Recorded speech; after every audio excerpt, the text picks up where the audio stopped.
Hello everyone, this is the Rat, here again with another episode of Dota 2 Chemistry. Today, we'll be watching a match between Spiritual Gaming, SG, and Mediabyte, MB. A starting team versus a 3-month team. Yep, this is the first official match for SG. A very interesting fact, both teams are from Peru, and overall, it's a very interesting match, so I highly recommend you to watch this. I will share the link to the full match at the end of this video, and you're also gonna find it in the description below. Now let's start with Team Spiritual Gaming. We have Omni Knight, Phantom Lancer, Earthshaker, Necrophos, and Razor. Starting with the supports. Omni Knight most of the time is played as a lane support or a semi-support that can transition to become a tanky hero if the game continues to the late phase. As for the second support, Earthshaker, he's the perfect hero for initiating fight for the team. And if you noticed, Team SG lacks disablers among their lineup, which will force him to get a blink dagger early match. Moving to Phantom Lancer. Phantom Lancer is really scary to face because of his illusions, but he can easily be countered with an area of effect heroes, AoE heroes. In this game, he will be the carry. Necrophos is the walking, decaying radiance. Yep, he's a walking radiance. He could be played as a support, carry on the off lane or safe lane, or a mid, and could also be a tank. He's really one of the flexible heroes, which makes him a great pick. And last but not least, Razor, the damage burst hero. By looking at SG lineup, they have some options, mid Razor or Necrophos, depending on who will they face. Both can gank other lanes with ease and secure kills.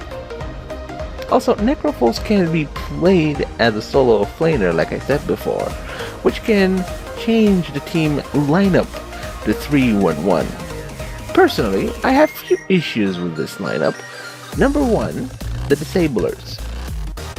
There is one hero who will be disabling the whole match, which means if he dies, there will be no disabler for Team SG.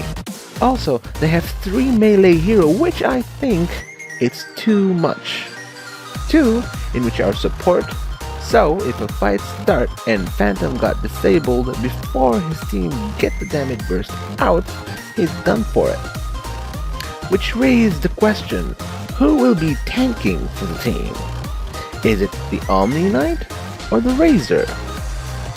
Or will they count on the illusions Phantom Lancer produces? You need to see this on yourself.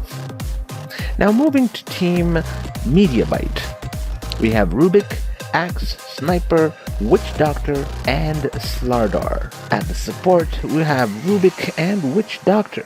I believe they are a great combo, technically, if they were played correctly. And with the right items, they have the potential to wipe a team.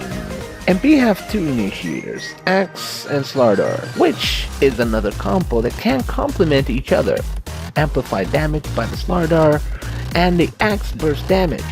The only downside for this combo is the bashes that will disable the enemy hero, which will stop the counter helix for Axe. Last but not least, Sniper. Probably he will be getting damage burst items since he will be act as the extra damage the team needs. Now if you look closely, Team MB lineup, you will notice that they need to start fight in order for their lineup to work, because they have 3 squishy heroes, Rubik's, Witch Doctor, Sniper, in an early match that is. If they were caught out of position, they are done for it. Now that we talked about the lineup, let's see why did both teams pick their heroes.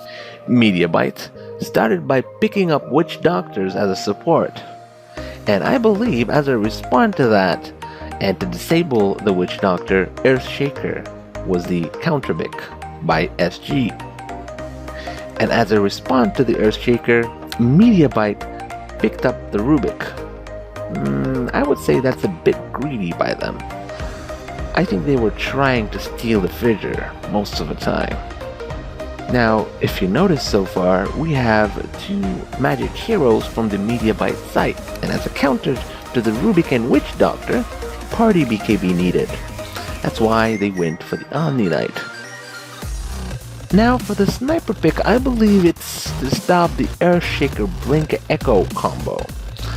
At least the potential of stopping the Earthshaker.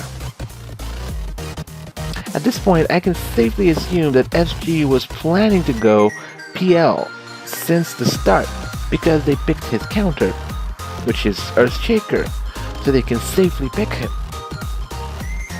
To say the least, MB still trying to counter SG picks, as Axe can counter the PL with Blade Mail.